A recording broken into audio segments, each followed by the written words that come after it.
Movie की शुरुआत के सीन में एक आइलैंड दिखाया जाता है। फार्म की देखभाल के लिए बायोटेक कंपनी से कुछ लोगों को हायर किया जाता है जो एक खास किस्म के फर्टिलाइजर का इस्तेमाल करते हैं घास को हरा भरा रखने के लिए, ताकि अमीर लोग पूरा साल गोल्फ खेल सकें।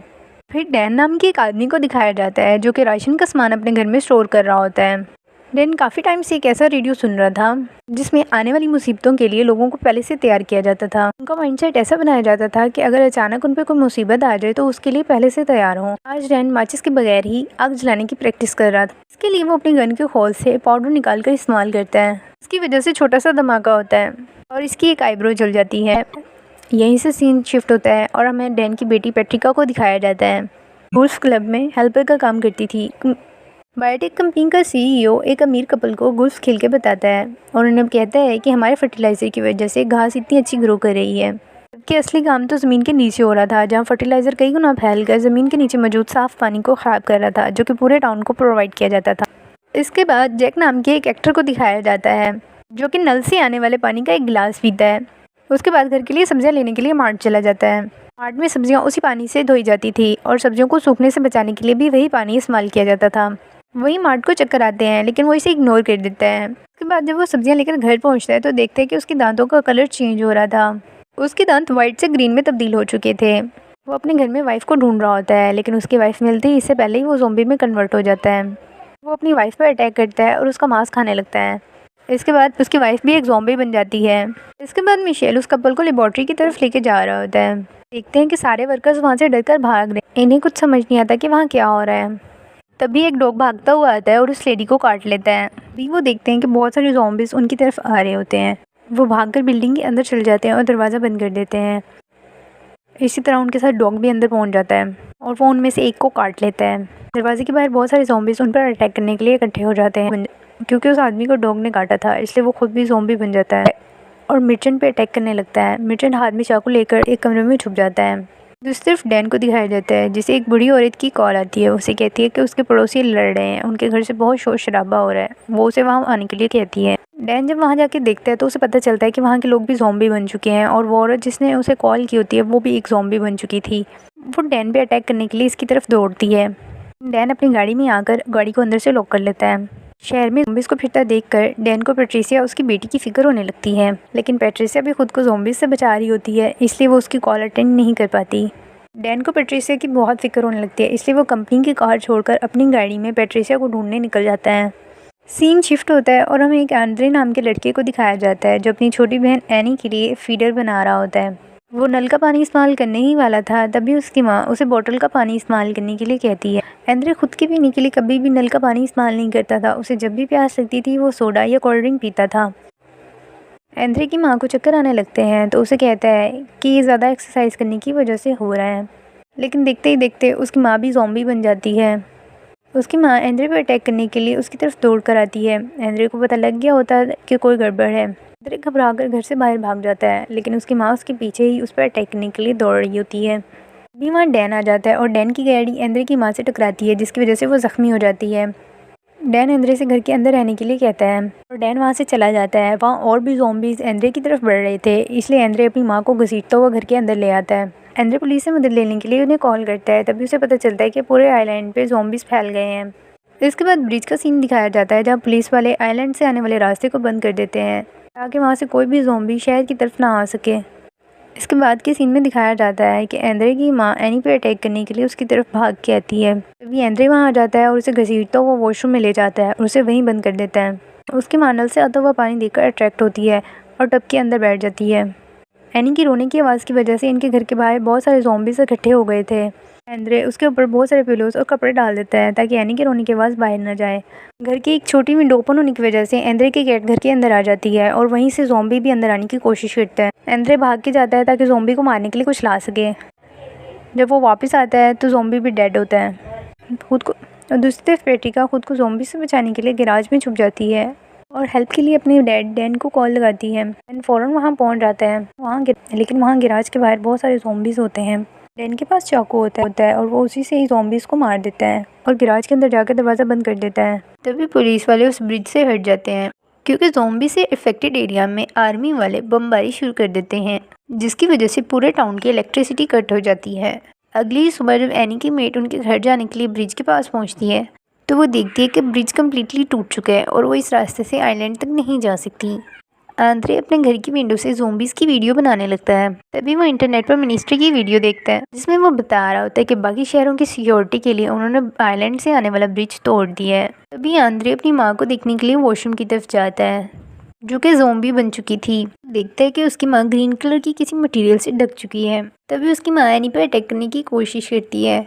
तभी एंड्रे शोर करने लगता है और उनकी फेवरेट सब्जी को वहाँ लाता है जिससे उसकी माँ अट्रैक्ट होती है और वो उन्हें एनी से दूर लिविंग रूम की तरफ ले जाता है। जख्मी होने की वजह से वो चल नहीं पा रही थी, वो रेंगते हुए रूम तक आ रही थी। तभी उसका पैर फंसता है जिसकी वजह से टीवी उसके सर पर गिरती है और उसकी मौत हो जाती है। ये देख के एंड्रे को बहुत दुख होता है। फिर वो अपनी माँ की लाश को घसीटता वो वॉशरूम तक ले जाता है और देखता है कि उनके जख्म से घास उग रही थी।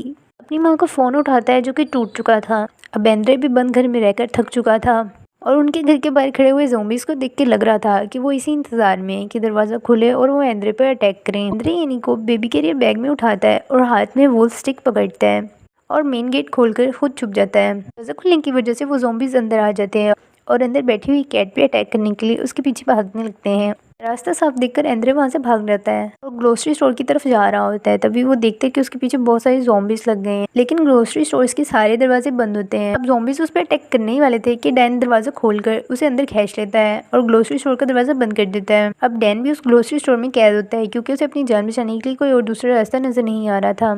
तभी एनी की नज़र ग्रोसरी स्टोर में कैद एक ज़ॉम्बी पर पड़ती है क्योंकि और कोई नहीं, पैट्रिसा होती है। डैन ने उसे इसी उम्मीद पर कैद रखा था कि कभी ना कभी वो ठीक हो जाएगी। दूसरी तरफ मर्चेंट भी अपने ऑफिस में कैद होता है। वो कंपनी वालों को कॉल करके अपनी मदद के लिए बुलाता है। कंपनी वाले उसे कहते हैं कि वो उसकी हेल्प करेंगे लेकिन बदले में उन्हें उनकी सारी कंडीशंस मानना पड़ेंगी। एक ज़ॉम्बी डॉग उस पर भौंकने लगता है। तभी वो उसे लात मार के उड़ा देता है। इस बात का खुलासा होता है कि मर्चेंट ने वहाँ अपने एक दोस्त का मर्डर भी किया था। दूसरी तरफ डैन बगैर लाइटर की आग जलाने की कोशिश कर रहा होता है लेकिन वो नाकाम रहता है। फिर एंड्रे लाइटर की मदद से आग जला लेता है। वो लोग खाना खाते हुए डैन का फेवरेट रेडियो सुन रहे होते हैं जिसमें होस्ट गवर्नमेंट ऑफिसर का इंटरव्यू ले रहा होता है, जिसमें वो होस्ट के सारे सवालों का जवाब गोलमोल कर देता है, जिससे होस्ट को शक होता है कि गवर्नमेंट ज़ॉम्बीज़ से बढ़ने के लिए लोगों की जान की बलि ना दे दें। तभी डैन रेडियो स्टेशन कॉल करता है और उन्हें बताता है कि यहाँ अभी भी कुछ लोग जिंदा हैं जिन्हें उनकी मदद की ज़रूरत है। होस्ट उसे कहता है कि दुनिया के बाकी लोग नहीं चाहते कि इन्फेक्शन उन तक फैले, इसलिए वो उससे बहुत ज़्यादा डिटेल्स लेने लगता है। होस्ट के बहुत ज़्यादा सवालों से तंग आकर उसकी कॉल को कट कर देता है। डैन एंड्रे से पूछता है तुम्हें क्या लगता है ये इन्फेक्शन किस वजह से फैला है? तो एंड्रे उसे कहता है कि मुझे लगता है ये इन्फेक्शन नल का पानी पीने की वजह से फैला है। अब क्योंकि उनकी मदद के लिए यहाँ कोई नहीं आने वाला था, इसीलिए उन्हें अपनी मदद करने के लिए खुद ही यहाँ से निकलना था। इसलिए वो ग्रोसरी स्टोर से निकलकर अपनी गाड़ी तक जाने की कोशिश करते हैं। पैट्री को भी अपने साथ ले लेते हैं। डैन पैट्री का हेड कवर कर देता है ताकि वो किसी को काटी ना करे। लोग गाड़ी तक पहुंचने ही वाले थे कि एक छोटी बच्ची जो कि ज़ॉम्बी बन चुकी थी वो डैन पे अटैक करती है। डैन उससे निपटता है लेकिन फिर उसे जिंदा ही छोड़ देता है क्योंकि वो उसे मारना नहीं चाह रहा था। आखिरकार ये लोग गाड़ी तक पहुंच जाते हैं। दूसरी तरफ मिशेल की कंपनी वाले दो जुड़वा बहनों को हथियारों के साथ उसे वहाँ से निकालने के लिए भेजते हैं। दोनों बहनें रास्ते में आने वाले सभी ज़ॉम्बीज़ को गन से शूट करती हैं। मिशेल तक पहुंचती हैं। मिशेल सभी सबूतों को जिससे साबित हो सकता था उसके फर्टिलाइजर की वजह से लोग ज़ॉम्बीज़ में कन्वर्ट हो रहे हैं को जला रहा होता है। एक सैंपल को अपने पास रख लेता है। उन दोनों ट्विंस में से एक वही फर्टिलाइजर का सैंपल लेकर मिशेल को पिला देती है, जिसके बाद वो बेहोश हो जाता है और वो उसे घसीट के वहाँ से ले जाती हैं। लेकिन पैट्री को एनी के साथ छोड़ना सेफ नहीं था, इसलिए वो पैट्री को अपने साथ ले जाते हैं। वाटर प्लांट के अंदर भी कुछ ज़ॉम्बीज़ होते हैं जिन्हें देख के पैट्री उनकी तरफ अट्रैक्ट होती है और उसी वाटर टैंक जिसमें ज़ॉम्बीज़ थे उसमें छलांग लगा देती है। डैन उसे वहाँ से निकालने की बहुत कोशिश करता है। तभी एक ज़ॉम्बी डैन पे अटैक करने लगता है और वो पैट्री के पीछे छुप जाता है। ज़ॉम्बी वहीं रुक जाता है जिससे डैन को पता चलता है कि ये लोग आपस में उस पर अटैक नहीं करते। इस तरह डैन तो बच जाता है लेकिन एंड्रे की आवाज़ सुन के ज़ॉम्बी उसकी तरफ भागने लगते हैं। एंड्रे अपनी जान बचाने के लिए किसी तरह गाड़ी तक पहुँच जाता है और अंदर से लॉक कर लेता है। डैन भी पैट्री को वहाँ से निकालने की बहुत कोशिश कर रहा होता है। इसी कोशिश के दौरान उसका बाजू अलग हो जाता है। उसने पैट्री को वहाँ से निकाल कर गाड़ी तक लाना था। रास्ते में आने वाले सभी ज़ॉम्बीज़ से बचने के लिए वो पैट्री को एक ढाल के तौर पर इस्तेमाल करता है और आखिरकार वो पैट्री को गाड़ी तक लाने में कामयाब हो जाता है। अब ये लोग इन्फेक्शन फैलने की वजह जानने के लिए गोल्फ क्लब की तरफ आ रहे होते हैं। वहाँ पे दोनों ट्विंस फर्टिलाइजर के सबूतों को मिटा रही होती हैं, जिसकी वजह से वहाँ धुआं उठता है।